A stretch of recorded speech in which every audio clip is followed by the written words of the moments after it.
Todd about 3 months ago. So when Tag was doing a symposium on the Internet of Things, and if you hear too much about Internet of Things from me, you got to blame him, okay? Because he's got me kind of converted to an Internet of Things advocate or whatever word you want to put in.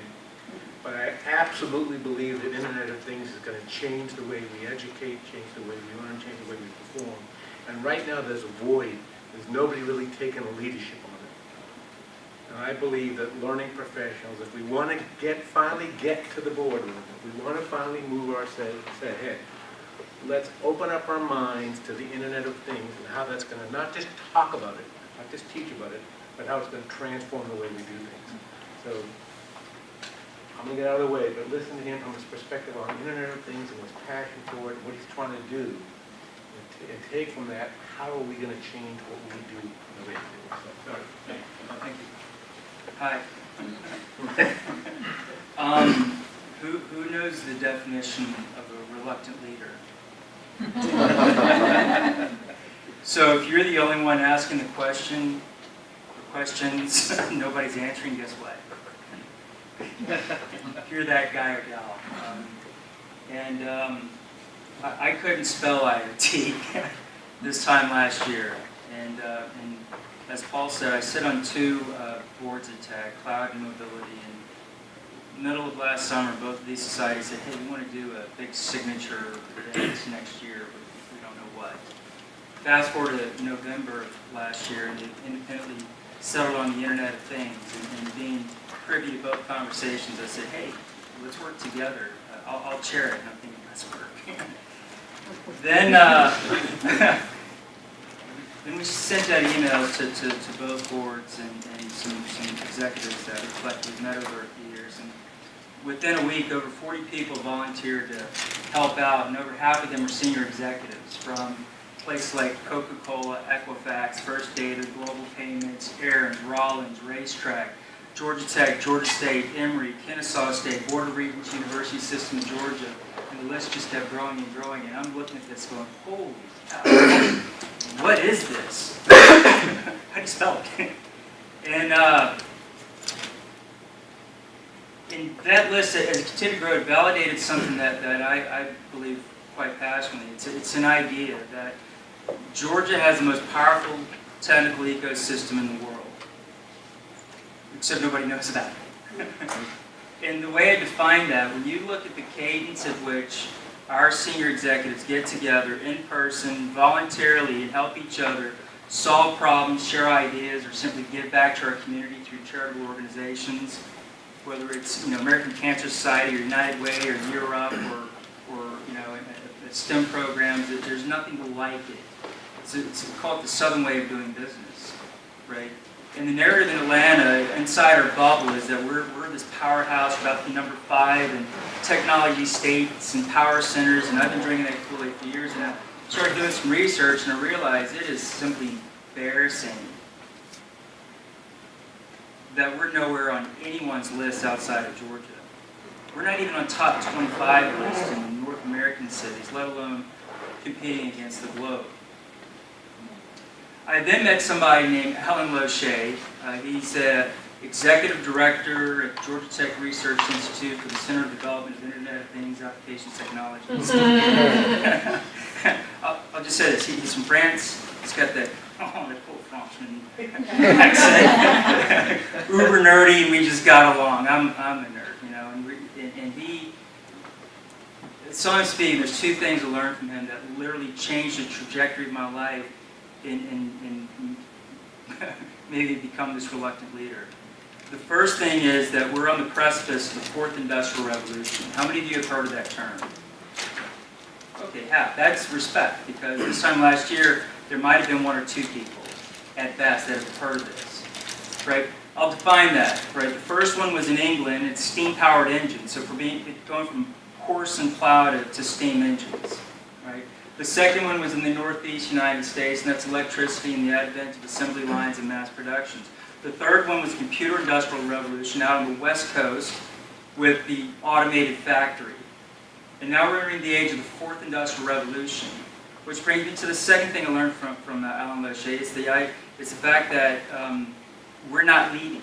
We led the second, we led the third, but the Germans are leading us in this era of the fourth industrial revolution, which is defined as smart factories, where machines talk to one another and can communicate. There's cyber-physical systems, which are electronic manifestations of entire factories that humans then engage with. And it's streamlining the flow of goods and services and the whole manufacturing process. And it's enabling us to get into, think about this, chasing mass customization down to zero. Not mass production. You want it, have it your way, right? Think of I think it's Burger King, except applied to an automobile. You want 4 different color seats, and one's like red leather because that's how you roll, man. But maybe a powder blue one over here because it's what your significant other likes. Chasing that down to zero because of the ability to see through the entire supply chain. And then there's the Chinese who announced Made in China 2025 and the digital silver road. And then you had Japan did a 2-year exhaustive study, and they too concluded they need to follow the Germans' lead. The rest of Europe and Asia and America, we're kind of falling behind on this, right? And then I'm looking around the United States at who's leading, and I'm thinking, hey, we've got this incredibly powerful ecosystem. Why don't we tap into this and position Atlanta as being a leader? And I had a follow-up meeting with Alan, and he very politely said, yeah, that'll do, donkey.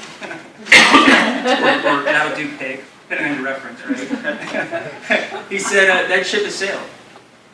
New York, Chicago, Boston, Pittsburgh, Austin, Texas, Silicon Valley, Seattle, Washington, Denver, Colorado are all leading on this. The entire southeast region is missing. And I'm like, you've got to be kidding me. And seeing this, I did what any slightly mental person would do. I had a very spirited conversation with my wife in December of last year. I'm like, honey, I don't know where this is going, but I volunteered to chair this thing and lead it. So I'm going to quit my job and volunteer to do this. Still married? So the conversation is getting a little bit more spirited, but I'm like, baby, just either it's career suicide or not. I don't know yet. Just please, got my back, and she does. I've outkicked my courage. As you said, when I walked in, I'm blessed, right? So here's the idea. The vision is to position Georgia as a global leader. For the last 10, 15 years, the goal is to position Georgia as being a number 5 state in the United States, and well, outside of Atlanta, nobody even knows we're in existence. I feel like we're like the kid in high school asking out the pretty girl or the pretty boy, and they just kind of look through you like, what are you talking about, man? We're just nowhere in the mix. All right. So I think we should have, as Jim Collins say, BHAG, a big, hairy, audacious goal, and position us on the global stage. Like put on our big person pants. And the timing is here, it's now. And here's a problem I've identified. What makes Atlanta so unique is the problem that we have, subjectively speaking. You've got the Technology Association in Georgia. It's the biggest technology association in North America and one of the biggest in the world. How many of you have not heard of TAG? Okay. It's showing up front, a lot of people have never heard of it. 35,000 members, 34 societies. It is a powerhouse, right? But then you've got the Georgia CIO Leadership Association, Women in Technology, High-Tech Ministries, and Society of Information Managers. And you've got Metro Atlanta Chamber, Cobb, Gwinnett, North Fulton Chamber. You've got 20 innovation centers. There's about a dozen or more startup incubators like Atlanta Tech Village and ATDC. Hundreds of meetup groups, and then all the universities are competing. And then you've got all the continuing ed that are meeting, the University of Phoenix. And guess what? They're all competing for successfully. Our time, our money for sponsorship, intellectual capital, Harvard professors coming in and sharing that knowledge. And for whatever reason, this is why I say Atlanta is so powerful. All of these, there's hundreds of them. They're all successful for the most part. Isn't that ridiculous? But the problem is, they call it the Horton here's a who problem. So the metaphor is, you've got 2 little kids, 9.5, daughter and a 5-year-old son. Horton's got these big ears. and he hears the speck talking to him. And he's the only one that can hear it. And there's a whole civilization called Whoville. Who knows the story? Dr. Seuss, right? Yeah. So, but the rest of the moms and dads think Horton is being a bad influence on the children in his jungle, and they said, "Oh, we got to destroy that speck because you're leading them down this fictitious path." So he says to the mayor of Whoville, "He's like, I need help to save your community here. I need you to get everybody in Whoville to work together and break this meniscus, the sound bubble, so that others can hear that you were actually in existence." So they did that. They're like, we are here, and everybody's dancing and singing, and it breaks it, and then Horton's friends hear this, and they're like, wow, that is amazing. So all of those groups, associations, and organizations are competing, and they're beating to their own drums, this cacophony of noise. And what I think is needed is something that rises above it all. Celebrates, not destroy, but celebrates all that makes Atlanta, Georgia, the greater Atlanta area, such an amazing technical ecosystem that says, we are here, we are here. If you have time, if you have money, VC, big institutional investment firm, if you have that new idea, you're the next Uber, Google, Facebook, whatever, Atlanta's a place to get your thing going. And I'm jazzed because I just had a conversation with some people at Coca-Cola who are trying to do the same thing, but they're like, you're right, why are we doing it in isolation? Why not work together with the other big companies here? And coming back to what Paul's mission is, right? It's, when you think about this next wave of innovation, IoT is going to change everything. It is disrupting farming, manufacturing, healthcare, financial technology, logistics, and everything else in between, right? And when you think about the skill sets that are needed, the old model of formal degrees is being disrupted with domestic open MOOCs, whatever the acronym is. You know what I'm talking about, right? What's needed is you need a combination of traditional education, but you also need skill-based learning that takes the young, bright minds who otherwise might not get into traditional universities, whether it's for whatever reason, and take them and give them the skills that are needed for this next wave of innovation. Oh, by the way, the Germans are kicking our donkey, if you know what I mean, our backside. I'm supposed to be playing.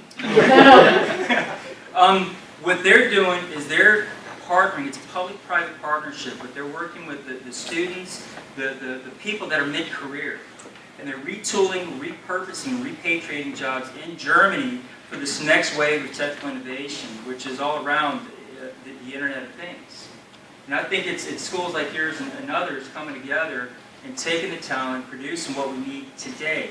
Despite hundreds of companies that are outsourcing jobs to other countries or bringing talent in from other countries here to fill the positions, what I think is great, we still have a deficit of needs for people. Thousands of jobs right here, right now, that are high paying to take on these newer positions that are being developed. I'll stop there because I could go for hours. All right, thank you, Todd. So.